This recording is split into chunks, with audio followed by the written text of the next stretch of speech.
Okay, so for our first one here, we are adding.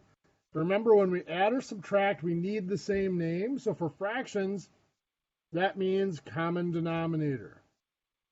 And the fraction in a mixed number like this is really just the last digit at the end of the number.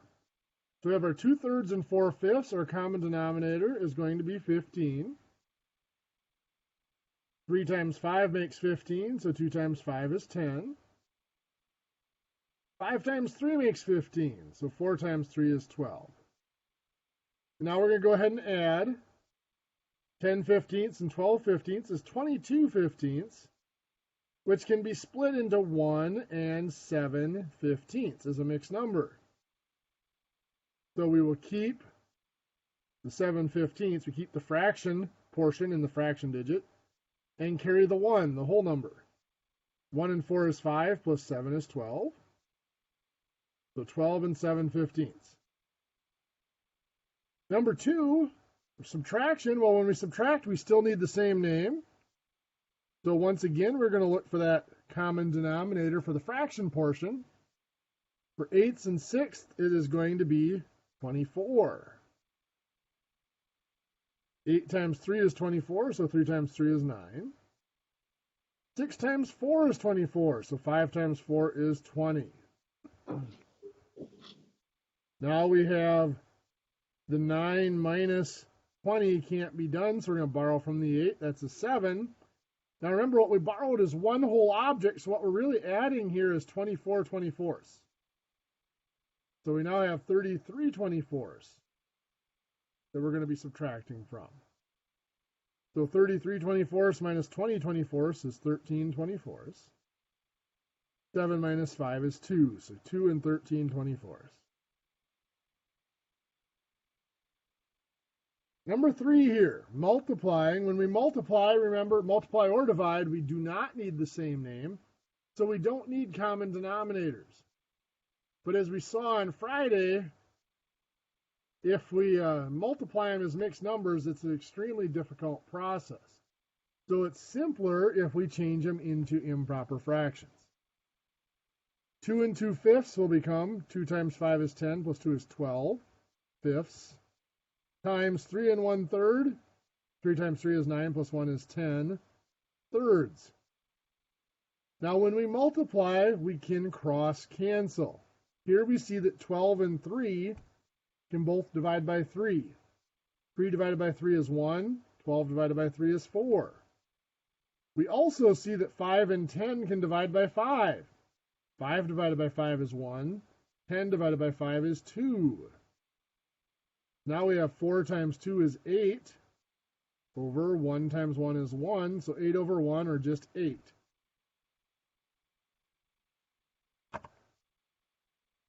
Now I realize that one kind of skipped the most difficult part. Often the most difficult part of multiplying with those mixed numbers by turning them into improper fractions. Oftentimes the hardest part is converting that result back into a mixed number. So we'll do another example of that when we're done here with this next one. So this is division, so we're still going to turn it into a mixed number. 6 times 2 is 12, plus 1 is 13 halves. It's still division at this point. 2 times 3 is 6, plus 2 is 8 thirds. We have to resist the urge to cross cancel because this is division.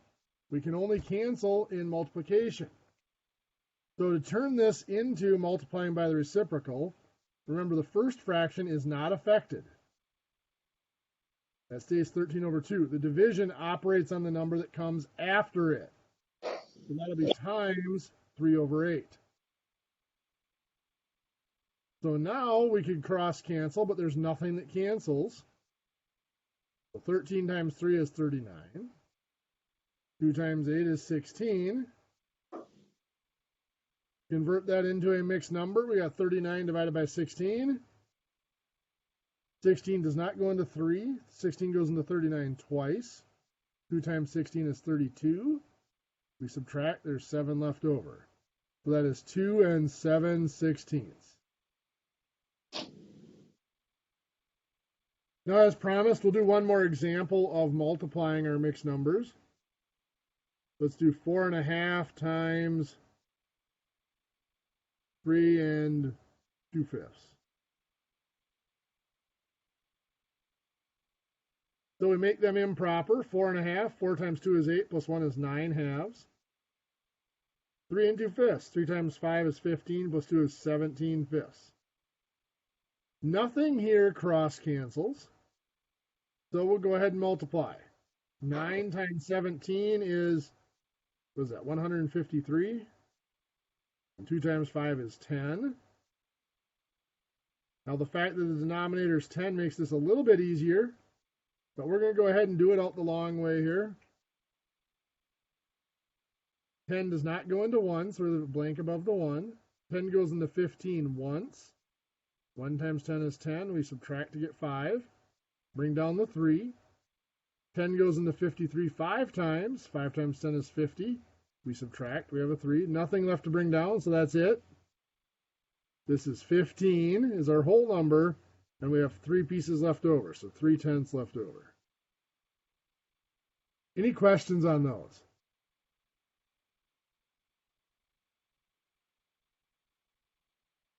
Any questions off the homework from last Thursday? I can see the energy level just oozing out of you guys today.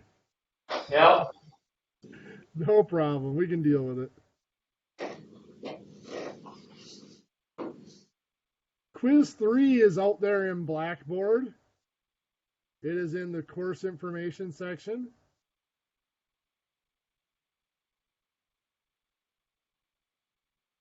In the week 4 folder. This is week 4 already, which means we're almost a fourth of the way through the semester. It is due by noon tomorrow. So that is what, September 16th? So please complete that quiz and submit it back into Blackboard for me by noon tomorrow.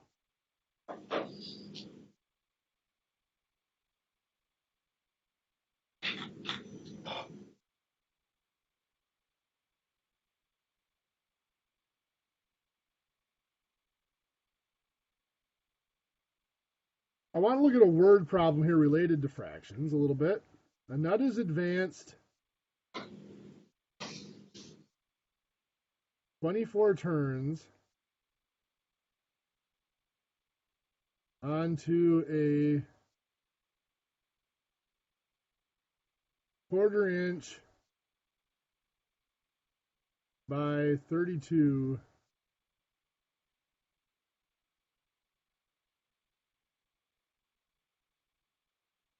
NF bolt.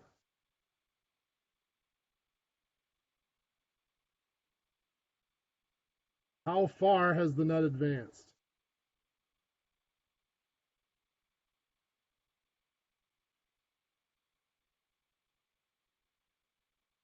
Now, by saying the nut is advanced, that means I put the nut on and I turn it 24 turns.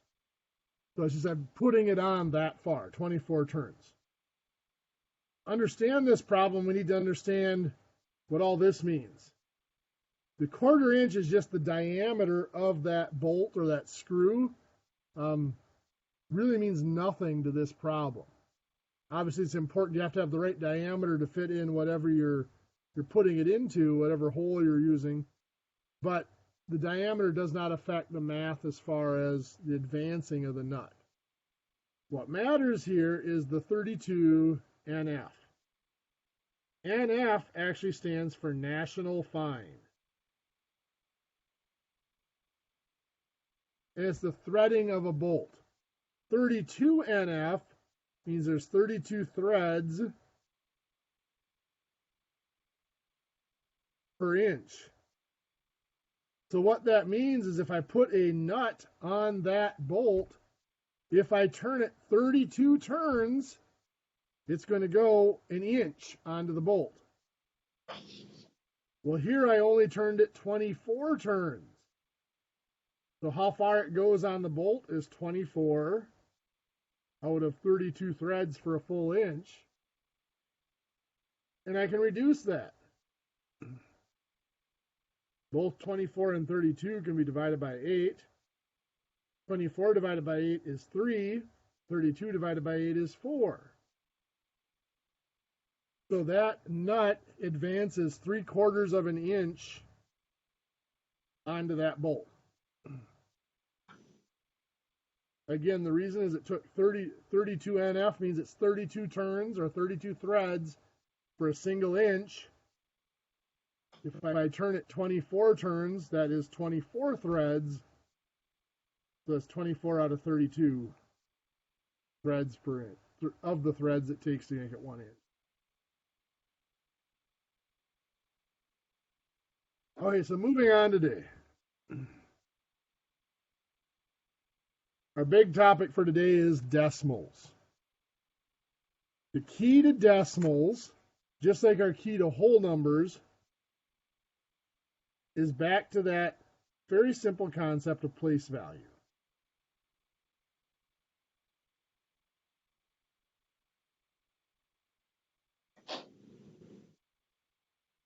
So remember we had the ones place, the tens place, the hundreds place.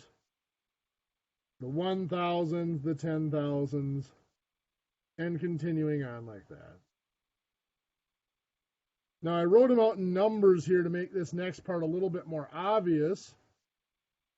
As we move from one place value to the next, moving from left to right, the value of that place value is divided by 10. 10,000 divided by 10 is 1,000. 1,000 divided by 10 is 100. 100 divided by 10 is 10. And again, 10 divided by 10 would be 1. Well, if we continue on to the other side of the decimal point, continuing to go to the right, that pattern has to continue.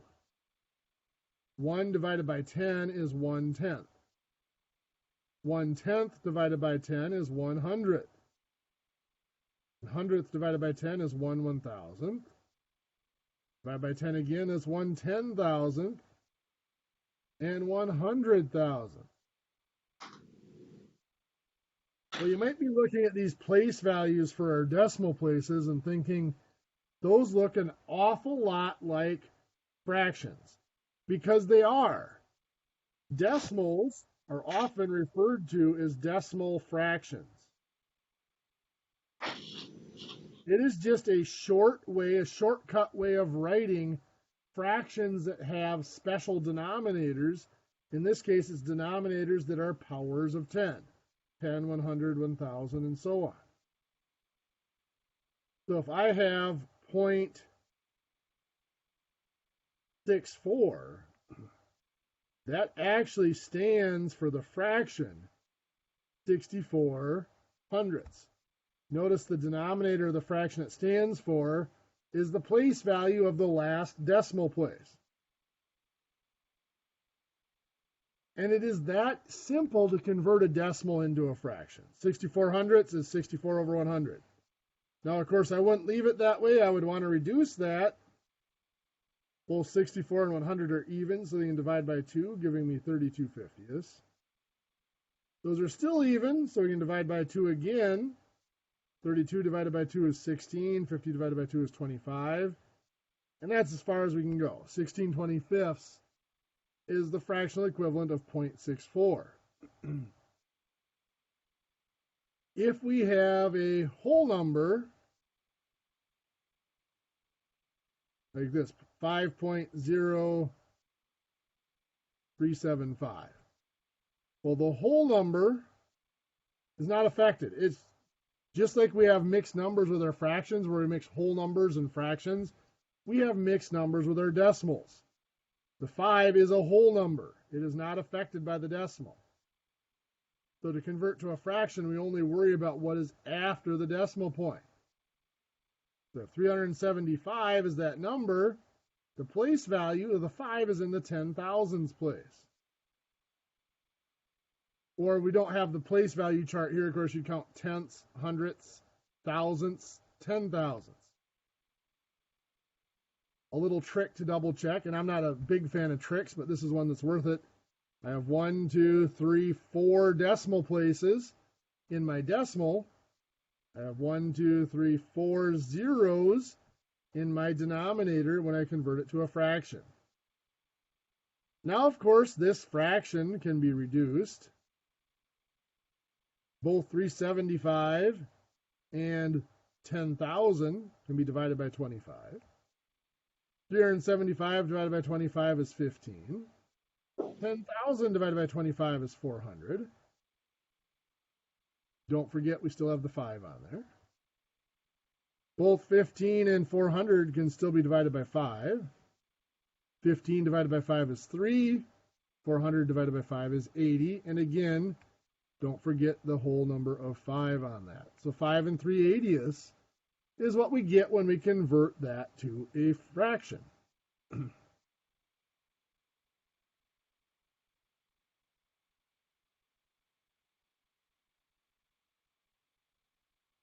Remember, when we do addition and subtraction, must have the same name.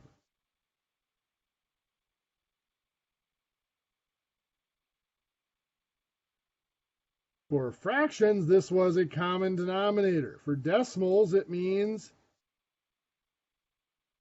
line up the decimal points.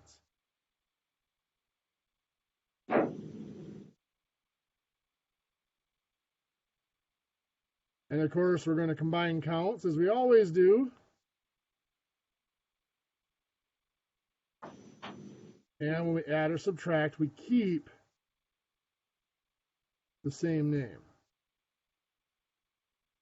In fractions, this was keeping the common denominator again. For decimals, this is just moving the decimal point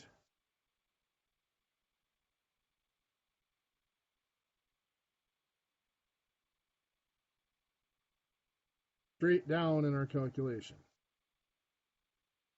So let's take a look. Come on. So if we have something like 0.057 plus 0.39. When I go to add those, I have to line up my decimal points. So I'll write my first number, 0.057. For my second number, I usually write the decimal point first so that they're lined up. And 0.39, of course, goes after that, just naturally lining up. Now, I really should put in a 0 for any missing place values here after the decimal point so things line up. And now I'll add. 7 plus 0 is 7. 5 plus 4 is 14. Well, just like with whole numbers, we're going to keep part of it and carry the 1. 1 and 0 is 1 plus 3 is 4. And we bring the decimal point straight down. There's nothing else left there, so it's just a 0. A little bit trickier might be something like this. 2.74 plus 29.593. So again, we write the first number, the 2.74. For the second number, I put the decimal point in first, and I'm going to line up going in both directions. So there's a 29 before the decimal point. I'll put that in. And 0.593 after the decimal point. Notice how I kept things lined up. Once again, I fill in that missing 0. And then we'll go ahead and add. So 0 plus 3 is 3. 4 plus 9 is 13. So again, we keep the 3, carry the 1. 1 and 7 is 8, plus 5 is 13. Again, we keep the 3 and carry the 1. Notice the decimal point did not affect our carrying at all. But before we do the next column, we've crossed the decimal point, so we do have to bring it straight down. 1 and 2 is 3, plus 9 is 12. So we keep the 2, carry the 1, and 1 and 2 is 3. So 32.333.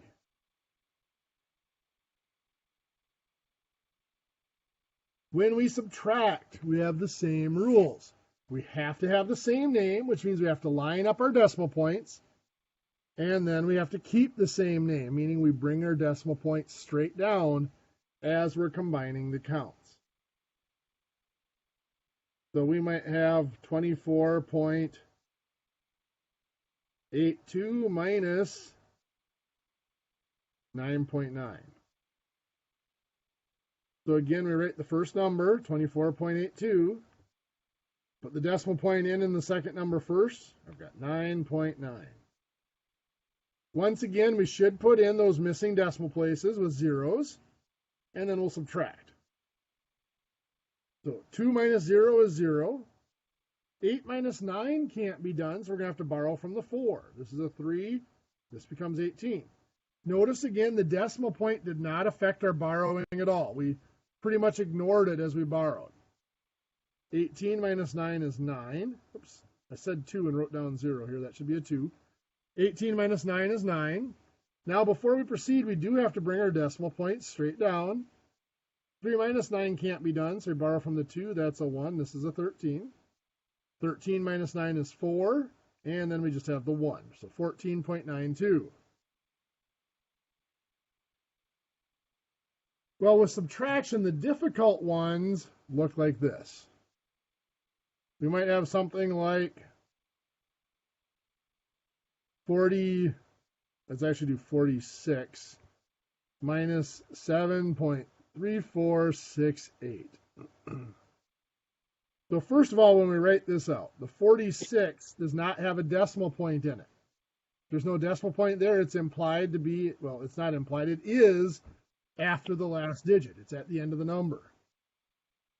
If there are no number digits after the decimal point, we just don't write it. For the 7.3468, I put my decimal point in first, write my 7 in before, and then 3468 afterwards. Now here, because they're in the first number, we have to put in zeros to fill in those missing decimal places. We should do it anyway. Now we subtract. 0 minus 8 can't be done, so we're going to have to borrow. But there's nothing here to borrow from. So we keep going until we find something to borrow from. We find the 6. We borrow from the 6, that's a 5. Well, that only goes to here, making this a 10. We need to get it down here, so we have to keep borrowing. Borrow from the 10, that's a 9. This is now a 10.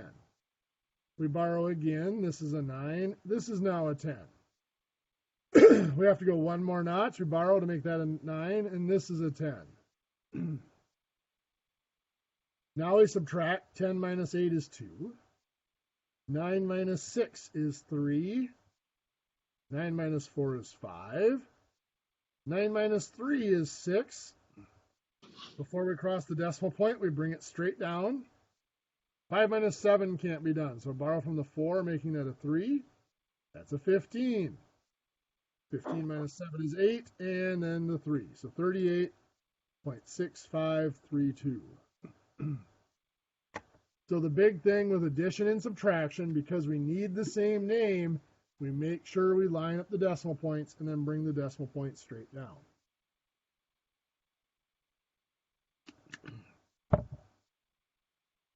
When we multiply or divide,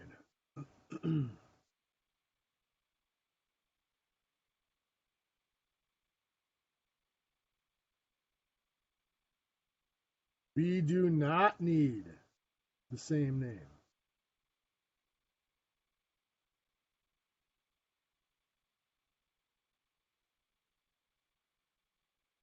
So that means we don't have to worry about lining up our decimal points. Of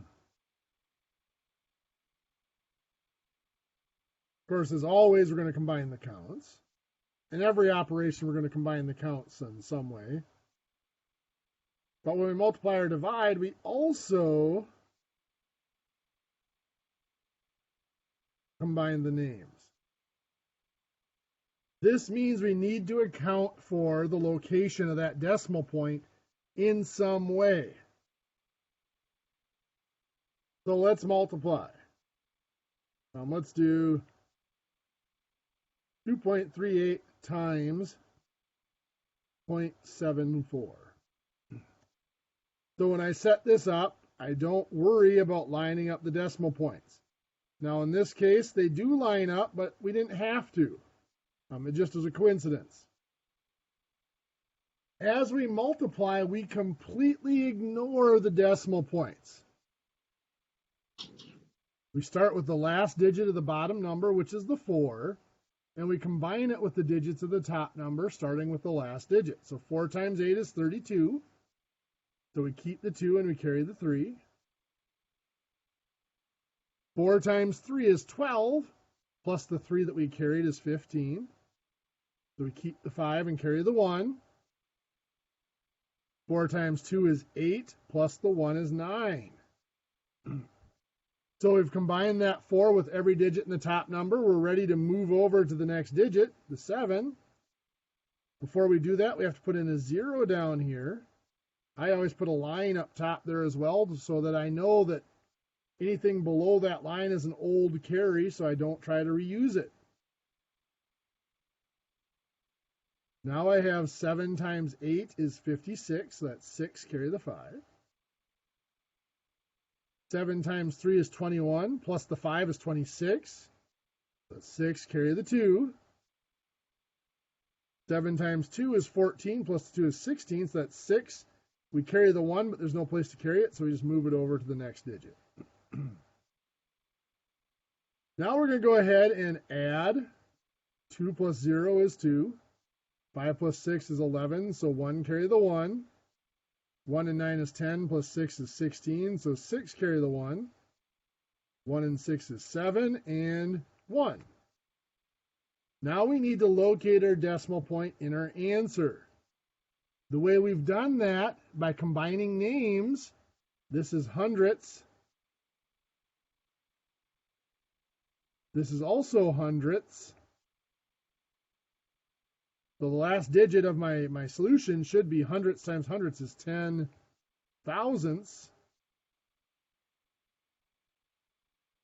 Well, the trick that we have learned in order to do that is we count the decimal places in the problem.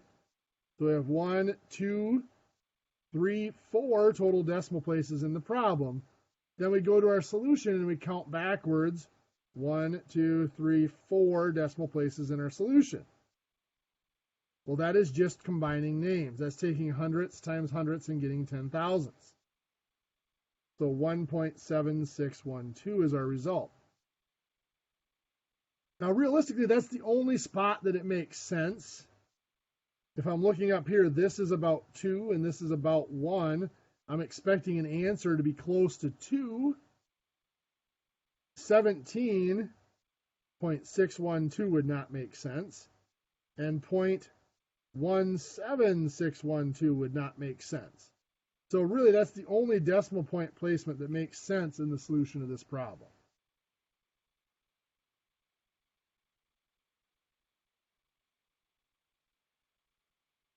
When we go to divide, we saw back on the second or third day the long division process. And I showed you the actual long division, the long process of long division, and how that works. And if we do things that way, we don't need to worry about the decimal point. It actually works itself out. Let me show you what I mean.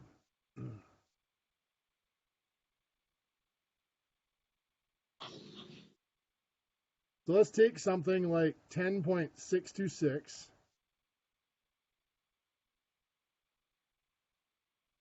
Divided by 2.3. Now, don't write this down. I'm never going to make you repeat this long way. We're going to come back in just a minute, and I'll show you the abbreviated way, the shortened way that we've all been taught. So again, I look at my number I'm dividing, and I look at the place value of that first digit. That's the tens place. If I do 10 times 2.3, which is 23. I can't subtract that from there. It's too large. So I move to the next place value, the ones place. 1 times 2.3 is 2.3. I can subtract that. In fact, I can subtract it 4 times, it looks like. 2.3 times 4 is 9.6, it's 9.2. So I subtract, giving me 1.426. Well, what I just took out is a bundle of 1, 2.3, and I did it 4 times. So my place value of 1s times 4 gives me 4 up here. My next place value is the tens place. 0.1 times 2.3 is 0.23. I can take that from what's left. I would say 6 times. Give it a shot. 2.3 times 6 is 0.23 times 6, I should say, is 1.38. If I subtract that from what's left, I get 0.046. So what I did is that was 0.1 times 6, 0.6 up here. My next place value is the hundredths place. 0.01 times 2.3 is 0.023. I can take that away from what's left there twice. 0.046 leaves us with nothing. So that was 0.01 times 2, or 0.02. Those all combined to be 4.62. Well, how were we, now again, that doesn't look anything like how we were taught to divide our decimals. Well, how were we taught to do that?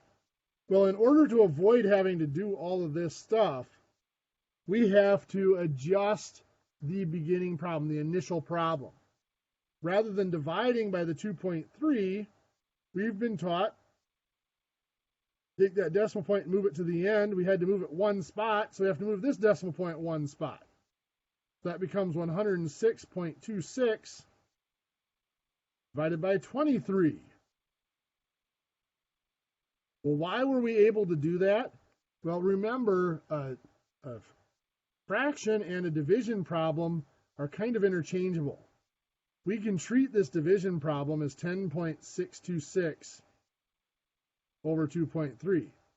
And as a fraction, we know that we can multiply the numerator and denominator by the same thing.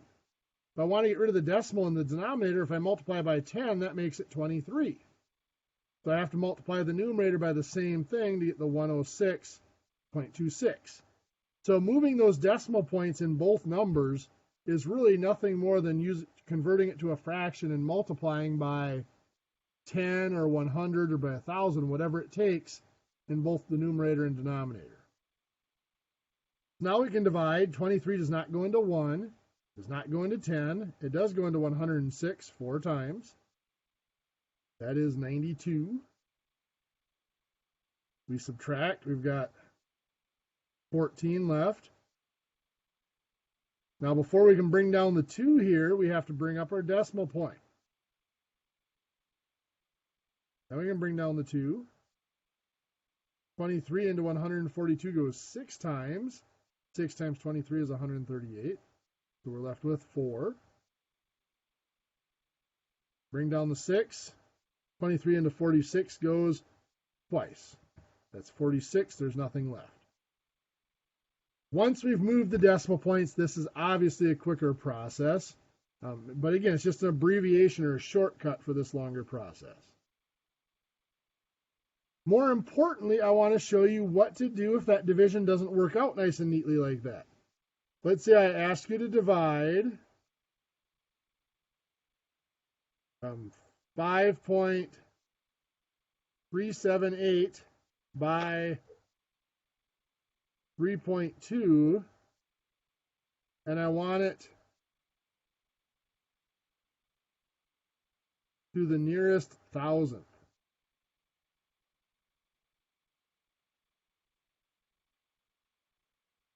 So we start our division. First thing I'm going to do is move the decimal points over. So this becomes 53.78 divided by 32. So now 32 does not go into 5, so I leave it blank above the 5. 32 goes into 53 once. So the 3 is the last digit I use. The 1 goes above the 3. 1 times 32 is 32. We subtract. We've got not 19, we got 21 there. Now before I bring down that next digit, the 7, I have to bring up the decimal point. Can't pass the decimal point without doing something with it. I bring down the 7. 32 goes into 217 6 times. 6 times 32 is 192. Subtract here to get 5. 2's at 25 there. I bring down the 8. 32 goes into 258 8 times. 8 times 32 is 256. Subtract, I've got 2 left over. Now it looks like we're done here because there's no more digits left. But since it's after the decimal point, I can add zeros onto the end of the number and it doesn't affect anything. So I bring that 0 down. 32 goes into 0 times. I am at the thousands place, which is what I said. I wanted to go to the nearest thousand. But to the nearest thousandth implies that I'm going to round to the thousandths place. And to round, remember, we need to know what the next digit is. So we do have to keep going one more digit here. Add 0 and bring it down. 32 does go into 200 6 times. 6 times 32 is 192. Well, I can stop there. So if I want to go to the nearest hundredth, or the nearest thousandth, I should say, this is my thousandths place. That next place is a 6. That 6 is bigger than 5, so I round it up. So to the nearest thousandth, this becomes 1.681. We also use this decimal division process for converting our fractions back into decimals. 3/4, if I want to convert that into a decimal, that is 3 divided by 4. Now, we all know that 3/4 is 0.75, but if we didn't, we would calculate it out like this. 3 divided by 4. Well, 4 does not go into 3, so I leave it blank above the 3, but there's nothing else behind it. Well, before I add zeros, I have to add a decimal point, and I'll bring it up. Now, after the decimal point, we can add zeros. 4 goes into 30, that's 7 times. 7 times 4 is 28. There's 2 left over. I can add another 0 and bring it down. 4 goes into 25 times. There's nothing left over. So we get the 0.75, or 0.75. If we have 5/16 and we want to convert it into a decimal. Again, that is 5 divided by 16. 16 does not go into 5, so we add the decimal point, and then we add a 0. Bringing the decimal point up. 16 goes into 50 3 times. 3 times 16 is 48. We subtract, we've got 2 left over. Add another 0 and bring it down. 16 goes into 20 once. Subtract 16, we've got 4 left over. Add another 0 and bring it down. 16 goes into 40 twice. 2 times 16 is 32. We've got 8 left over. Now, at this point, we might start wondering, how far do we go before we round this off? And that's a good question. It all depends on what precision we're looking for in our answer. Now, if we only wanted to go to the nearest hundredth, we'd stop here and round it off. But since I didn't tell you to stop, we're going to keep going. We're going to add a 0 and bring it down. 16 goes into 80 exactly 5 times. So it ends there anyway. So we get 0.3125 is equivalent to 5/16.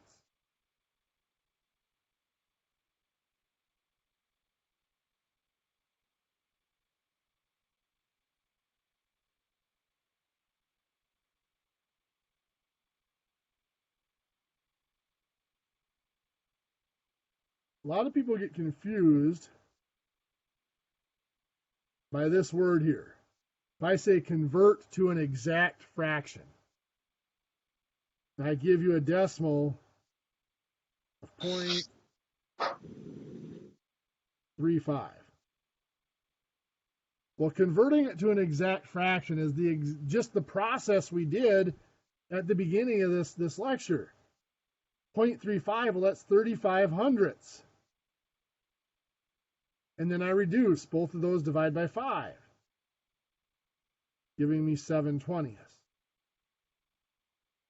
However, when you're working with tools, if you're looking at drilling a hole or whatever, you don't have a 7/20 drill in your toolbox. So a lot of times we don't want an exact fraction. We might say convert to a fraction to the nearest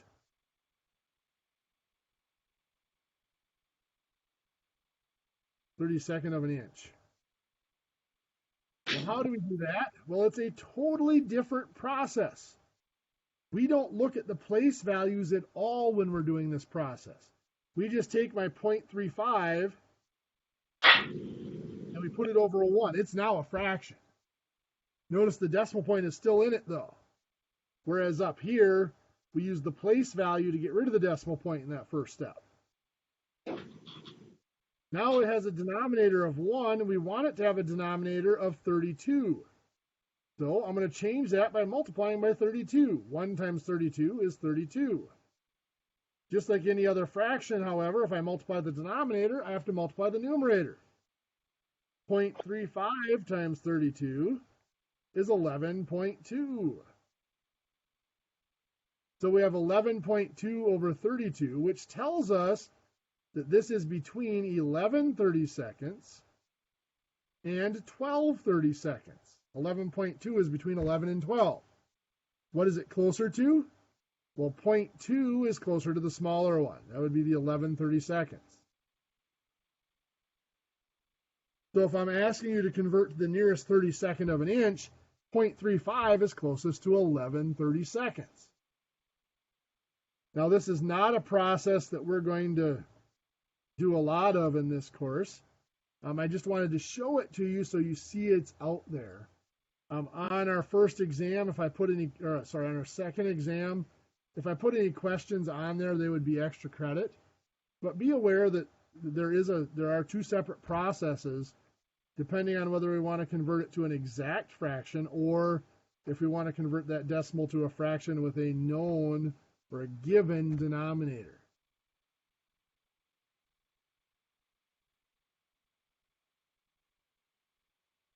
So don't forget quiz 3 out there,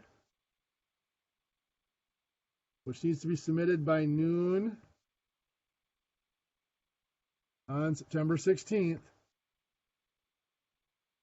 Tomorrow, in other words. And our new homework. Got 2 different pages here. We got page 63 to 65, 1 through 73, the odds, and page 72 through 75, 1 through 67, the odds. Now, I realize the calculator does decimals really well, real easily, and on any quizzes and tests from here on out, you will be allowed to use your calculator for everything. But I do highly encourage you on the homework to at least try 1 or 2 of each operation by hand, just so that you know you have it down. Okay, we have about 5 minutes left, so I'll give you guys a couple minutes to work on homework if you want. Otherwise, if you want to clean up your spot and get going, that is fine as well.